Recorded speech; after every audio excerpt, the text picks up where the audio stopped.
The night I stopped being afraid was the night I realized everyone else should be.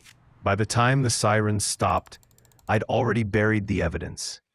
Funny how silence feels different after chaos. That night, it was heavy, like the city was holding its breath. I remember the hum of the server rack, the faint static from the police radio on my desk, and the red blinking light from the router that refused to die. People think fear disappears all at once. Like flipping a switch, it doesn't. It drains out slowly, in thin trickles of exhaustion, until all that's left is resolve. I wasn't supposed to be a hero or even a criminal. I was just a data analyst, one of thousands working in glass towers for a company that called itself Argus Insight Systems. Sounds impressive, right? In Greek myth, Argus was the all-seeing one.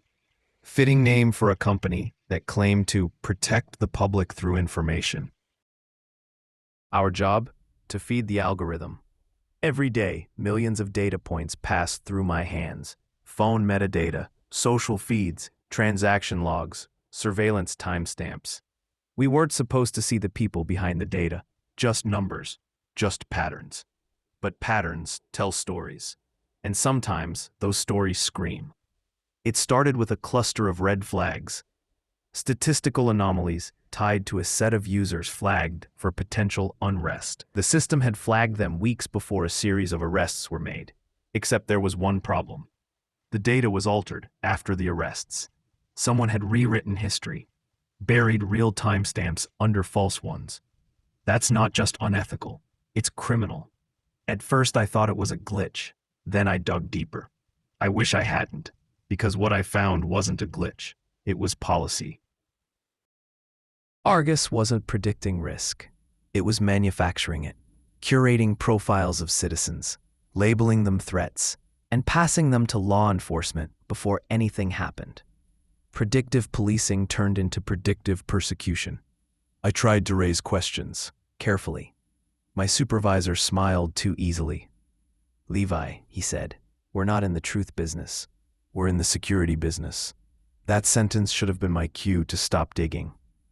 Instead, it became my reason to start down this rabbit hole. You don't work with data for years without learning one thing. Nothing ever truly deletes. Even when they wipe the servers, even when they scrub the logs, ghosts remain in the system. And I know how to find ghosts. And then came the message that changed everything. A single encrypted email from an anonymous source. If you're seeing this, you already know too much. But if you want to know everything, look for The Lighthouse. I didn't sleep that night. If you enjoy stories like this, then consider today your lucky day. Proceed to click on the like, subscribe, and share buttons. Also turn on your notifications for more unreleased videos that will keep you on the edge of your seat. Now, back to my story. You'd be surprised how much you can find if you know where to look, and how to look without being seen. I traced the lighthouse across 3 layers of internal systems before I realized it wasn't a place. It was a protocol, an internal code name buried under anonymized datasets, access locked even to upper management. In plain terms, the lighthouse was designed to shine light on potential threats before they emerged. It tracked behavioral trends, geolocation clusters, and communication anomalies using what it called predictive escalation models. But that wasn't what made it dangerous. It wasn't watching criminals. It was watching the critics, journalists, academics, local activists. Anyone who questioned Argus's growing influence found themselves quietly tagged as Category Theta. The model assigned them potential disruption scores, and within weeks, their accounts would be flagged in police systems.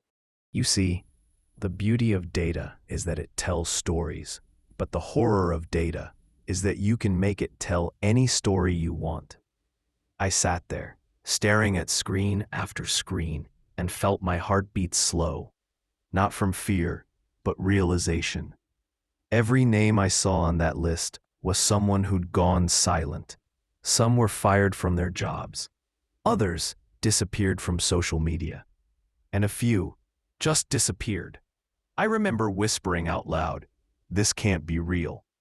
The system, in all its sterile logic, didn't care. It just blinked back.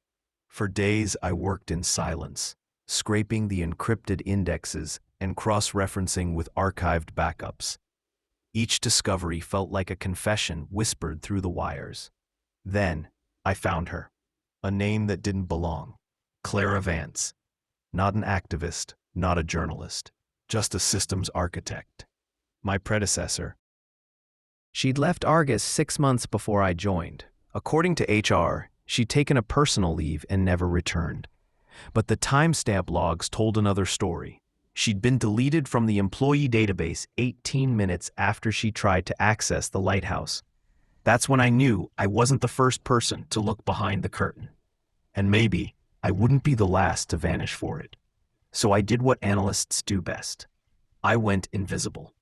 No more logins from my terminal. No traceable devices. Every access point routed through layers of proxies, bouncing through ghost servers. Argus taught me how to track ghosts. I just became one. And the deeper I went, the more the system began to talk back. At 3:17 a.m., 3 nights later, my personal terminal, offline, isolated, lit up. A line of text appeared on a black screen, unprompted. "You're not alone, Levi." I froze. The cursor blinked once, twice. Then another message appeared. "They found me once. Don't let them find you." There was no signature, no IP trail, just a final file attachment titled Argus Truth 1.zip. When I opened it, everything changed. When I opened that file, the air in the room felt different, like the computer itself was holding its breath. Argus Truth v1.zip. It was barely 200 megabytes. Inside were only 2 folders, one named Echo, the other Project Herald.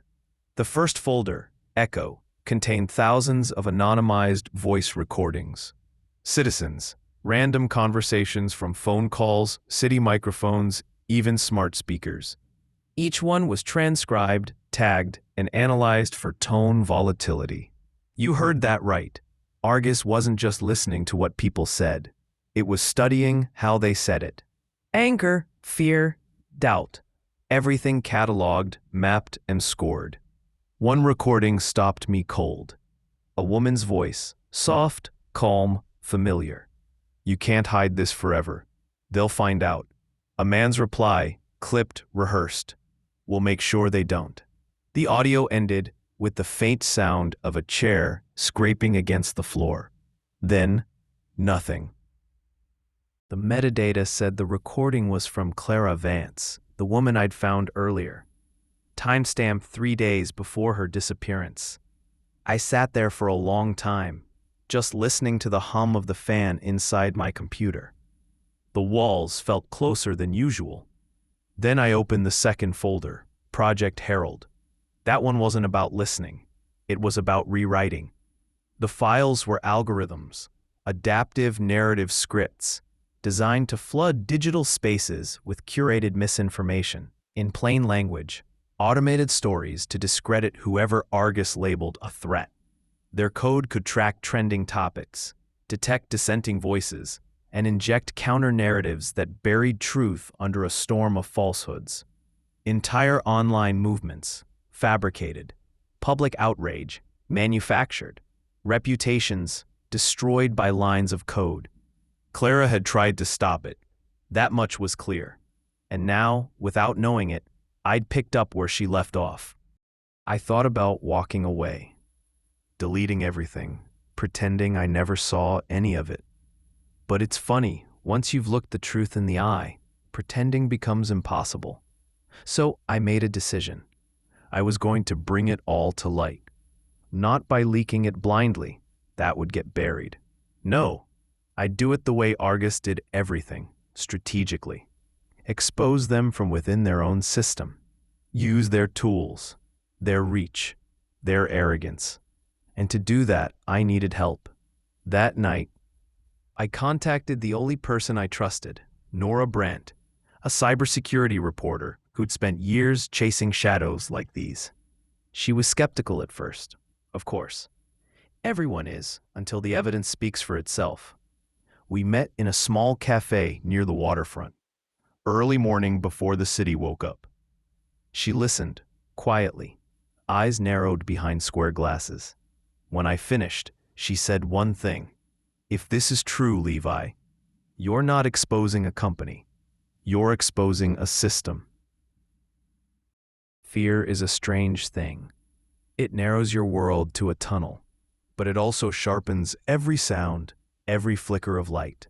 That night, staring at the black sedan through my rain-streaked window, my heart was hammering, but my mind was clear.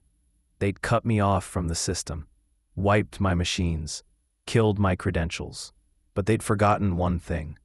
I built my own ghost network months ago. I still had the truth, and now I had nothing to lose. I pulled out an old, battered laptop, a relic from my university days.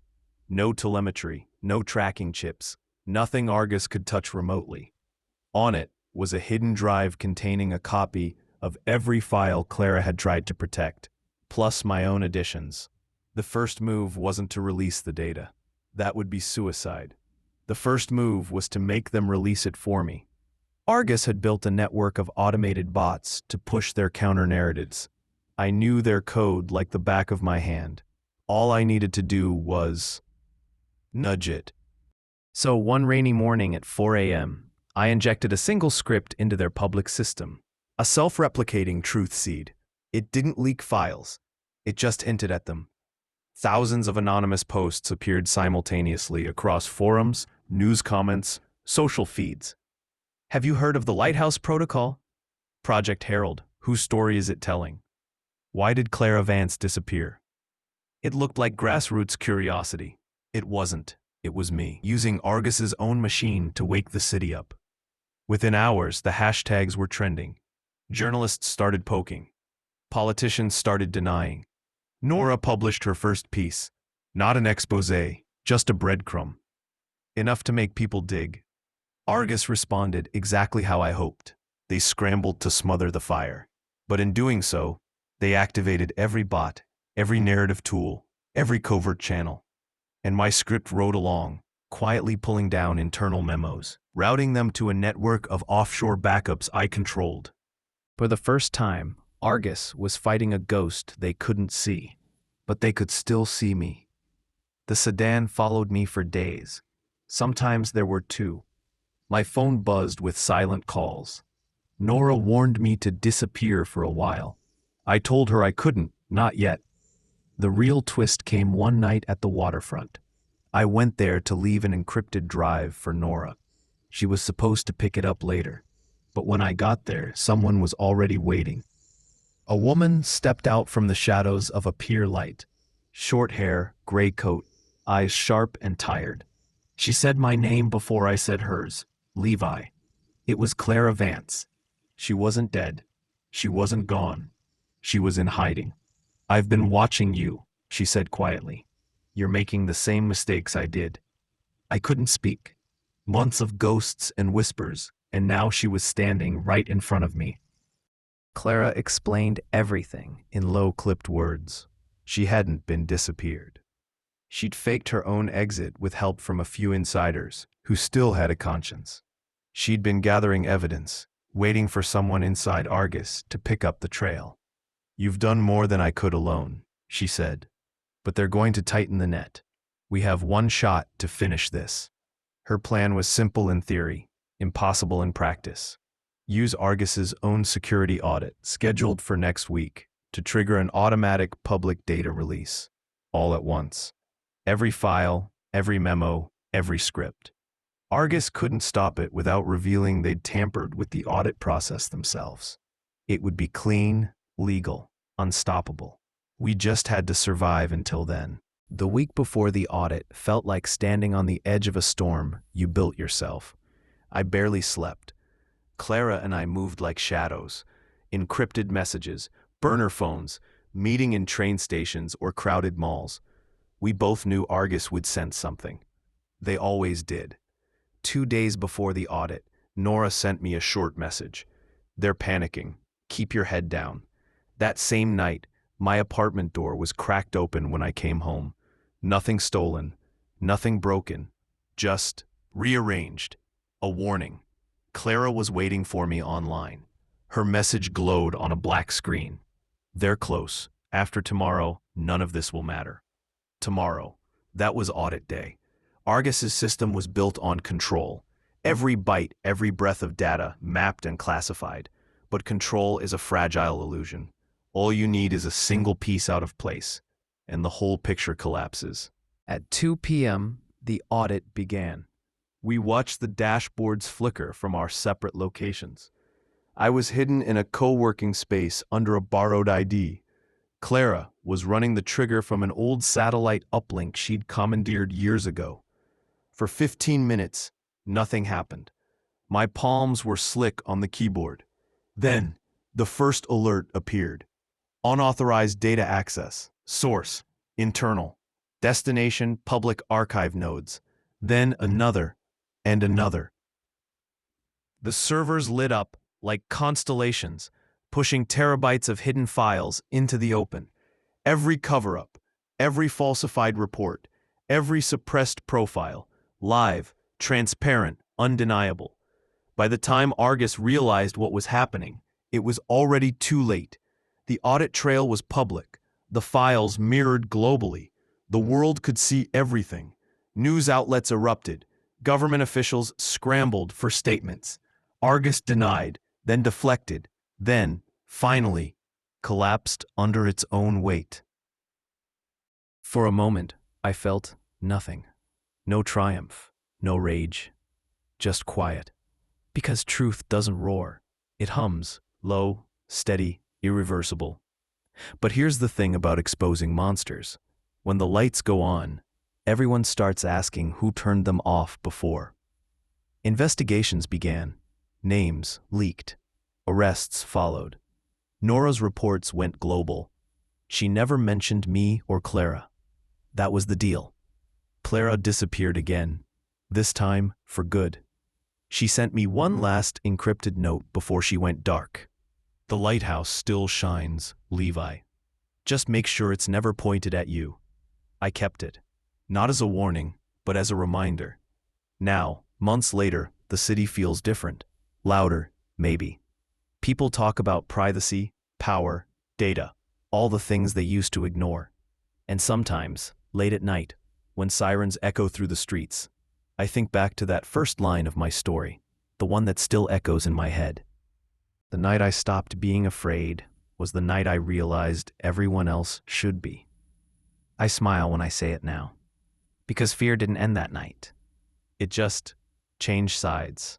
And as for the evidence they thought they'd buried, well, it's out there now, buried in the open, waiting for the next person who decides they've had enough. For more stories like this, please like, share, and subscribe to our channel. Thanks.